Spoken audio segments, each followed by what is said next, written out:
안녕하세요, 떼서연입니다. 네, 이번 영상은 중국 색연필에 관련된 영상입니다.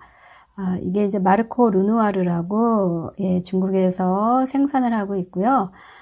이제 80여 개국에서 외국에서는 판매를 하고 있었는데 저희 나라에는 이제 판매가 시작한 지 몇 달 안 됐어요.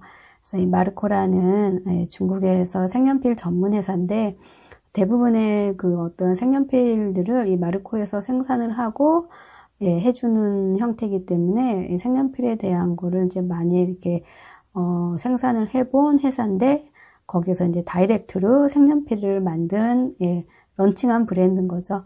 그렇기 때문에 조금 더 저렴하게 이제 공급을 할 수 있는 어떤 장점이 있어요.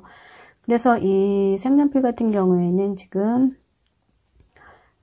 여러분들 이제 많이 사용하시는 프리즈마 색연필, 그거하고 비슷하게 생각하시면 되는데, 가격적인 면에서 보면은, 뭐, 사이트마다 한 5,000원에서 10,000원 정도는 좀 더 저렴한 걸로, 판매되고 있습니다. 그래서 이제 제가 말씀을 드리는 거나 어떠한 기준점은, 프리즈마하고 이 르누아르하고 좀 비교를 좀 했을 때, 뭐, 장단점 이 정도. 비싼 색연필하고는 겨룰만 하지는 않기 때문에 가장 많이 사용하시는 프리즈마하고 비교해 보시면 될 것 같습니다. 먼저 한번 색연필을 볼까요? 네, 이제 커버는 지금 이렇게 되어 있고요. 지금 저 같은 경우에는 유성이에요. 이 마르코 같은 경우에도 유성하고 수성으로 이루어지고 있는데 유성 같은 경우에는 이렇게 틴 케이스가 블랙이고, 그리고 여기 색연필 그림 하나만 있고요. 이제 대신 이제 수채화 수성 색연필 같은 경우에는 커버 틴 케이스 컬러도 그린 계열이고, 그리고 여기 색연필 옆에 붓이 포함이 되어 있어요. 그래서 색필붓 하나가 같이 두 개가 이렇게 프린팅 되어 있고요. 그 차이라고 보시면 됩니다. 그래서 유성을 하실 건지 수성을 하실 건지 선택을 하시면 되죠. 유성과 수성의 차이는 물을 섞어 쓰느냐 그냥 사용하느냐 그 차이 뿐입니다. 수성 같은 경우에도 그냥 구입하셔서 물 안 섞어 쓰셔도 유성같이 활용할 수 있어요. 그렇기 때문에 저는 이제 대부분 색연필을 사게 되면 수성을 사서 사용을 하게 돼요. 수성이 조금 하드하거든요. 그렇기 때문에 개인적으로는 저는 수성을 좀 더 좋아하는 케이스예요. 자, 한번 열어볼게요. 뒷부분 볼까요? 디자인은 그냥 깔끔하게 나왔어요. 그쵸? 뭐 특별한 건 없고요. 0세에서 3세는 사용을 금지합니다. 요 정도 보시면 됩니다. 틴 케이스로 되어 있고 이제 색상은 뭐 24가지서부터 120가지로 나와 있어요. 36컬러, 48, 72, 100, 120 이런 식으로. 국내에 수입한 색상은 이제 120이 나왔는지는 모르겠어요. 그래서 제가 알기로는 100까지 나온 걸로 알고 있는데 그냥 그 해외에서는 120까지 판매를 하고 있습니다. 자, 열어보겠습니다.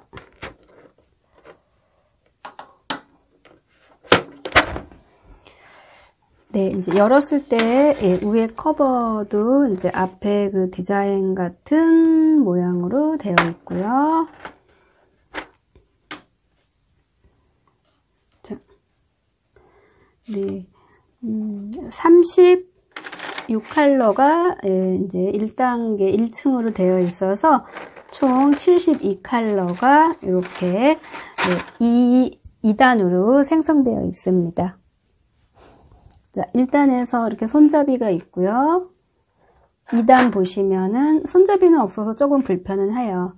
여기는 이 연필깎이가 들어있어요. 연필깎이가. 수성에서는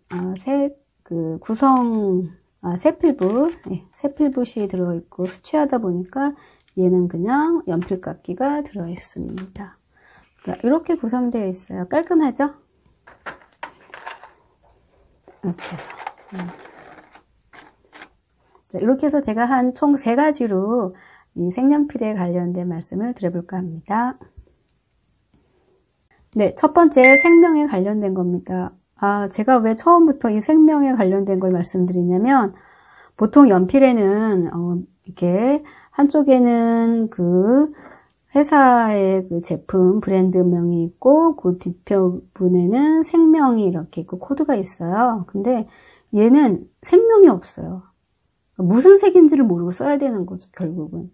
뭐, 우리가 아는 색들을 좀 어느 정도 이렇게 한계가 있잖아요. 그럼 72색 정도다, 뭐 100색 정도다. 그러면 색에 대한 어떠한 네임을 알아야지, 내가 무슨 색연필을 쓰고 있구나. 그리고 예전에 썼던 색연필하고도 비교도 될 수도 있고 해서 사용할 수 있는데 그냥 넘버만 돼 있어요. 97, 37, 뭐 이런 식으로. 그러면 오늘 62번 색깔, 뭐 이거 40번 색상, 이런 식으로 색명을 부르지 않고 어떠한 숫자명으로 색을 인지한다면 이거는 이제 색상을 다룰 때 전혀 색상의 공부도 안 되는 거일 뿐더러 사실 너무 불편한 단점인 것 같아요. 보통 이렇게 색명이 안 써 있다고 해도 요 안에 이제 어떠한 이런 구성표, 종이로 된 DMG 같은 그런 안내지 같은 거라도 있어서 그 안이라도 써 있어야지 내가 여기다가 뭐 네임 태그를 붙여서 저는 색명을 꼭 인식하고 인지하도록 하거든요. 그래서 내가 어떤 색을 알고 어떤 색을 느꼈을 때 만들 줄도 알아야 되고 쓸 줄도 알아야 되는데 이렇게 넘버링이 되어 있으면 색을 사용하는 데 있어서 너무 좋은 것 같진 않아요. 그래서 이 색명이 없다는 거에 너무 깜짝 놀랐어요. 그래서 이제 제가 요거를 분석을 하고 할 때도 너무 힘들었어요. 색명이 없으니까. 색명이라는 건 정해진 게 아니거든요. 그냥 어떠한 뭐 질이나 자연 이런 데서 따와서 그 자체 브랜드에서 색명을 만드는 거고 하는 거기 때문에 모든 회사마다 색명이 달라요. 이름들이. 그런데 제가 이 색연필에 대해서 어떤 색에 가깝다까지는 이제 캐치를 할 수 있지만 어떤 색이다라고 딱 명제를 내릴 수는 없어요. 그렇기 때문에 이거 분석하면서 사실 되게 조금 시간이 좀 걸렸어요. 예, 걸려가지고 그랬다는 거. 왜 생명이 없을까? 너무너무 아쉬워요. 자, 그래서 생명이 없다는 거 인식하시고 계시고요. 최대한 이 생명이 조금 회사 내에서 좀 이렇게 좀 써주거나 구성표에도 넣어주셨으면 하는 바람이 아주 큽니다.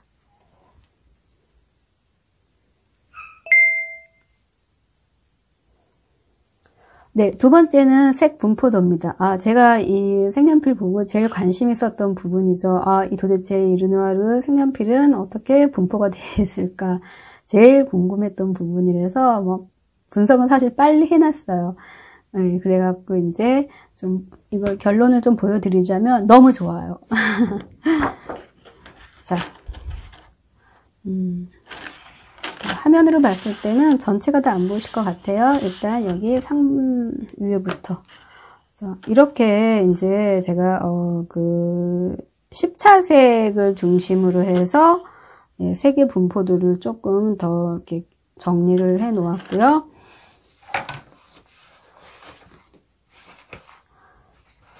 그러니까 이거 분석하는데 색명이 없으니까 너무 힘들더라고요. 무채색은 이제 따로 제가 해드릴 것 같아요. 2편으로 해가지고. 그래서,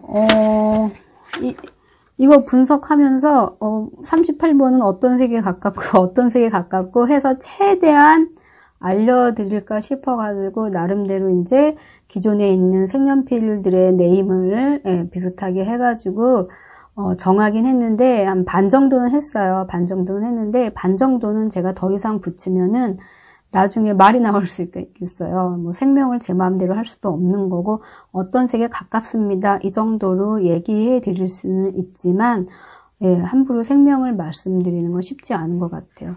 그렇게 해서 그래도 이제 색상 분포도에서 무슨 계열 색이 있다는 거 그 정도 캐치하셔서 뭐 이렇게 네임택에 붙이시면 또 그거라도 효과적일 것 같다는 생각이 들더라고요. 네, 무채색. 제가 아까 이거 말씀 안 드렸네요. 네, 이 유성 마르코 르누아르 같은 경우에는 총 72색인데 유채색이 57. 무채색이 13개, 기타 뭐 실버하고 골드 2개 이렇게 있죠. 그러니까 총 57색에 관련된 분포도라고 생각을 하시면 됩니다. 네, 다시 요거 좀 이제 10가지의 색에 대해서 다시 한번 말씀을 드릴게요. 자, 제가 하는 거는 유성이에요. 유성이고요. 72색. 빨간색을 본다면 여기 이제 가운데 라인이 있죠. 예, 붉은색 라인이 있는데 이 라인은 네, 이제 왼쪽에 있는 쪽은 그냥 기본 순색, 자체색에 가까운 것들을 뽑아본 거고요. 라인 오른쪽에 있는 것들은 자체색에 하양이나 검정이 들어가서 톤이 바뀐 경우, 그래서 무슨 톤, 톤이 어떻다, 저떻다. 네, 톤이라는 건 결국 명도와 채도를 얘기하는 거예요. 그 톤은 하양과 검정이 모두 들어가 있어요. 하지만 하얀 양이 많을 때, 어두운 양이 많을 때, 비슷비슷할 때, 그래서 우리가 라이트, 뭐 파스텔 계열, 그런 계열은 이제 밝은 계열이기 때문에 하양이 들어가는 계열, 다크하다 그러면 어두운 검정이 많아지는 계열, 그리고 이제 뭐 일반적으로 미디움하다 그러면은 중간 회색이 좀 들어간 계열을 볼 수 있어요. 톤이라는 개념. 빨간색은 이제 그 4개 정도를 제가 그 붉은 기운에서 순색의 개념으로 좀 생각을 했고요. 그 다음에 3가지가 하얀과 검정의 양에 따라서 조금 톤이 바뀌어진 상황. 그러니까 아래 계열을 이렇게 좀 다양하게 쓸 수 있다는 거죠. YR 주황색을 말하고요. 주황색은 뭐 귤색, 주황색, 다홍색 정도까지는 안 갔지만 좀 비슷하게 가고 있고, 그래서 순색의 개념 한 3가지 선택을 했고요. 그 다음에 톤이 바뀌는 게 많죠. 의외로 얘가 7컬러나 됐네요. 주황 계열. 뭐 나무 그림 같은 거 그릴 때 효과적이겠어요. 색상들이 워낙 다양해서. 노란 컬러, 뭐 레몬 옐로우 포함해서 노랑, 약간 좀 우리가 이제 크롬 아이라고 하는 색깔, 얘는 이제 귤색 가기 전에 색깔, 개나리 가기 전에 색깔, 옐로우 딥 이전의 색상 4개의 순색의 개념 보고 하얀과 검정이 어느 정도 섞어서 톤이 바뀐 애들 3가지 정도. 네, 노란 계열. 보통 이제 우리가 작업을 하게 되면 YYR, R 개념에서 색상들을 쓰는 거기 때문에 이렇게 색상들을 좀 다양하게 깊게 쓸 수 있겠습니다. 네, GY 연두색이죠. 연두색은 하나 정도 라이트 그린 느낌으로 하나 잡았고요. 그리고 블랙 계열이 좀 많이 들어간 톤이죠. 올브 그린 계열, 카키 계열 이제 이런 식으로 해서 사용할 수 있겠고, 그린 같은 경우에는 네, 얘는 이제 하양이 조금 들어가긴 했지만 그냥 순색에 가까운 느낌이다라고 그냥 생각을 했고요.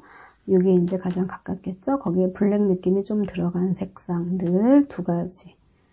그린 계열에서 뭐 요 정도면 충분히 사용을 하죠. 요 정도면 사용하고 모자라는 거는 다른 색깔 이렇게 섞어서 중첩해서 사용하시면 되고, 여기에 해당하는 밝은 톤은 노랑 연두하고 충분히 만들 수 있고요.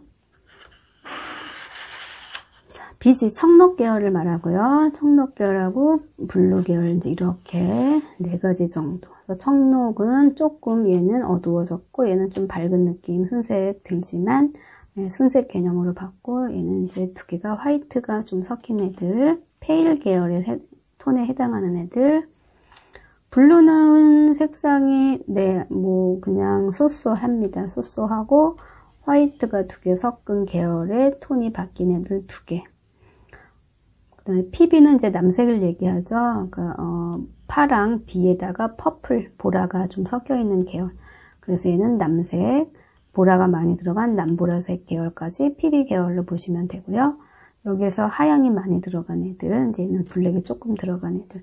PB에 대한 톤은 없고요. 그냥 이제 남색에 관련된 톤만 있어요. 남보라보다는. 결국 BG에서 우리가 이제 색을 사용한다면 BG에서 PB까지 사용을 하는 거기 때문에 사실 뭐 이 정도면 충분하죠. 다음에 이제 P하고 RP 계열, 보라색하고 자주색 계열을 얘기하는데, 그때 그 프리즈마 같은 경우 뭐 어차피 제가 다 분포한 거고 영상에 올라와 있는 거지만 이쪽 계열 전혀 거의 없었잖아요. 그쵸? 근데 이쪽, 마르코 같은 경우에는 색상이 RP, P 계열이 아주 많이 들어가 있어서 충족합니다. 아주. 네, 그래서 P는 보라색 계열까지 가긴 하지만 붉은 보라까지 포함된 색상들을 P 계열로 놓고 봤고요. P는 워낙 우리가 이제 색상에서 명도가 제일 낮은 거를 보라색이라고 생각을 해요. 보라색이거든요. 그래서 보라색보다 더 어두운 거는 이제 거의 블랙에 가까운 색이기 때문에 피톤에서는 좀 더 다크한 느낌은 없고 비슷한 느낌에서 색상들을 만들어 놓은 것 같아요. 이제 RP 자주색이죠. 자, 자주색 같은 경우에는 보라색하고 빨간색이 섞인 계열. 그래서 자주는 빨간과 보라가 거의 뭐 비슷하게 섞여서 이루어지는 색깔. 옆에 있는 색깔 30번 색깔은 더 붉은 느낌이 많이 보이는 애는 빨간색이 더 많이 섞여 있거든요. 그래서 빨간색이 추가되고 마젠타, 자주빛이 약간 보랏빛이 들어와서 연지에 해당하는 색이라고 보시면 될 것 같아요. 요 RP 계열도 톤 차이가 상당히 많고 좋아요. 71번은 뭐 야광의 느낌으로 이렇게 색을 선정한 것 같은데 사실 야광을 할 만큼의 채도 느낌은 아니었어요. 그냥 일반적으로 뭐 분홍색 느낌이다라고 쓰시면 될 것 같고 이건 피치 컬러 좀 탁하죠. 이렇게 해서 마젠타 계열. 그래서 이 르누아르 파인아트는 네, 색상 계열이 아주 만족스럽습니다. 가격도 이제 훨씬 더 10,000원가량은 저렴하게 구입하실 수 있고요.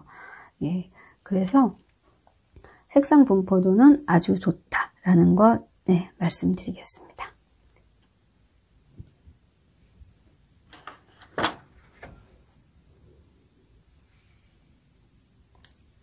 네, 이제 마지막 세 번째 관련된 얘기인데요. 여기서는 뭐 아주 특별하지도 않고 아주 모나지도 않은 것들이 그냥 제가 봤을 때 좀 아쉬웠다는 것들이 좀 있는 것들, 그리고 다른 제품하고 뭐 어떤 느낌이 좀 차이가 드는지 그런 자질구레한 얘기들을 좀 먼저 해드릴게요.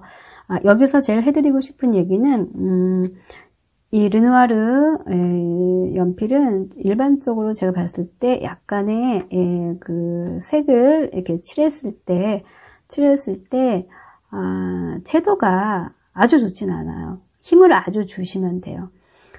힘을 주면은 선명해져요. 상당히 선명해지지만 그냥 손에 힘을 빼고 이렇게 작업을 했을 때 손에 힘을 주었을 때 제가 그거 다 해봤었는데 손에 힘을 안 주면은 이게 좀 탁한 그림이 그려질 수 있기 때문에 손의 강도를 조금 주시고 또 약간 좀 깨끗하게 깎아서 뾰족하게 깎아서 하는 게 조금 선명도를 더 빨리 끌어낼 수 있는 방법이라고 생각해서 그 부분 말씀드리고 싶고요.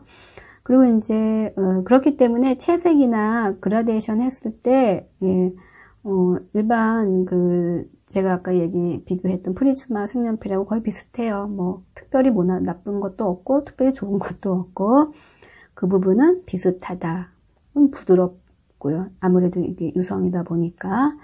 네. 그리고 이제 저는 이제 색연필 할 때 색상 분포도 가장 먼저 보고요. 같은 가격대라면 색상 분포도 보고 그 다음으로 제가 되게 민감해하는 부분이 있어요. 이제 뭐 이렇게 기계로 연필을 깎으시는 분들도 많이 사용을 하지만 하다 보면 저는 사실 손으로 깎는 경우가 대부분이에요. 그냥 칼로 깎는 경우가 대부분인데 그냥 좀 요런 가격대를 형성하고 있는 제품들 5만원대, 4, 5만원대를 형성하고 있는 제품들은 제가 이렇게 연필을 깎을 때 막 이렇게 좀 되게 예민해져요. 연필을 이렇게 깎다 보면 연필심도 제 손에 막 올라오고 칼에 막 그냥 붙어 있어요. 본드처럼 붙어 있을 정도로. 그리고 가루도 막 손에 올라오고 그러니까 깎으면서 이렇게 잘 연필을 심하고 그 나무가 이렇게 잘 밑으로 내려가야지 계속 깎는데 이게 계속 붙어갖고 칼질할 때 불편한 거예요. 그리고 막 지저분해지고 그래서 그런 작은 것들이 좀 작업을 할 때는 좀 예민해지기 때문에 또 저는 제가 쓰는 색연필을 좀 이렇게 중점적으로 쓰고 있는 거고 뭐 이렇게 이런 4, 5만 원대에 해당하는 색연필들은 얘도 마찬가지로 똑같이 그렇더라고요. 그래서 프리즈마뿐만 아니라 르누아르도 그냥 그래요. 그래서 그런 연필 깎으실 때 이제 그런 거 조금 주의해 주셨으면 좋겠어요. 조심하셔서 기계로 했을 때는 아무런 문제는 없지만 네, 그거 조심해 주면 좋겠고요. 그리고 이제 여기 회사에서 보통 이제 이 나무를 되게 좋은 나무를 썼다 이렇게 말씀을 하시더라고요. 그래서 르누아르게 아무래도 프리즈마 거보다는 예, 깎았을 때 느낌, 제가 손으로 깎는 느낌을 봤더니 훨씬 나무는 부드럽더라고요. 예, 부드럽고 그리고 약간 더 견고한 느낌이 들었고요. 그래서 나무 질감도 괜찮아요. 괜찮고 사이즈도 뭐 거의 비슷하고요. 네. 그래서 그 채도 부분 때문에 손에 힘 너무 약간 주면서 작업하시는 거, 연필 가루 날리는 거, 그리고 채색이나 그라데이션 색 섞는 것들 거의 다 일반 비슷한 가격대 상품과 거의 비슷하다는 점. 그 정도 이제 말씀드리고 싶어요. 예. 그래서 뭐 일단 예, 10,000원까지 저렴하잖아요. 그쵸? 프리즈마보다는. 그러니까 여러분들이 이제 일단 여기서 봤을 때 색상도 많고 제가 봤을 때는 이제 그런 점 좀 이렇게 좀 파악을 하셔가지고 내가 색연필 구입하실 때 좀 도움이 되셨으면 좋겠어요. 그래서 뭐 이제 결론을 이제 개인 차이긴 하지만 뭐 10,000원이나 저렴하고 네 색상 분포도 봤을 때 네, 저는, 네, 좀 추천해드리는 편이라고 생각을 합니다. 네. 이제 무채색에 관련된 거 13가지 컬러 있었는데, 예, 그 컬러, 다음 시간으로 이어서 다시 한번 말씀드리겠습니다. 감사합니다.